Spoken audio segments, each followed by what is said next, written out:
Kai bari in fayyace muku gaskiya, na fara jin maganganu dangane da macucan media waɗanda suke karɓan kuɗaɗen mutane a ƙasashe daban-daban. Na fara jin su ma sun fara maganganu akan ƙungiyar IOM.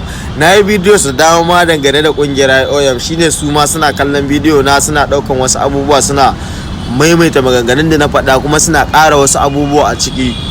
Abokina, waɗannan dukkanin wanda zai ba ku labarin ƙungiyar IOM, in dai har IOM ba ta taɓa dawo da shi gida ba, to ƙarya zai faɗa muku. To waɗannan suna faɗa muku ka je Aljebil, akwai ƙungiyar IOM za ta dawo da kai gida kai tsaye. Ba haka ba ne. Ya za a dawo da kai gida kai tsaye? Dan kawai ka je ka ce kana so a mai da kai gida, sai kai tsaye kawai a mai da kai kamar kai ka ɗauke su aiki.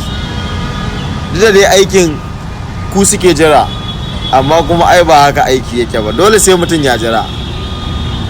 To Algeria ma ba sa rike mutum ma, sai dai su karɓi nambar wayar ka, sai su ce ka tafi, za a neme ka. Yawwa, to daga nan kawai wani lokaci wani ma yakan kai wata 1, 2, 3, 4 sai su kira mutum, shikenan sai mutum ya tsinci kanshi a Najeriya. Algeria yana da sauki, amma idan a sama ka ne, wayo sunan mutum, sorry, ina ga kafin mutum IOM su mai da shi gida, to ina ga mutum zai iya kwasan karanci wata 8 daga asamaka zuwa Najeriya. Mutum zai iya kai wata 8. To ban san ko kuna da irin hakuran da za ku iya zama na tsawon wata 8 ba. Karanci dai za ka iya wata 5 ma ba a ɗauke ka ba. Duk da dai Arlit gaskiya ba a ci ana ƙoshi sosai, tsakani ga Allah. Waɗanda suke raba abinci a Arlit, wallahi ku ji tsoron Allah, kuna ba da abinci ludai ɗaɗɗai, da safe ɗan ƙaramin kofin shayi kuke bayarwa.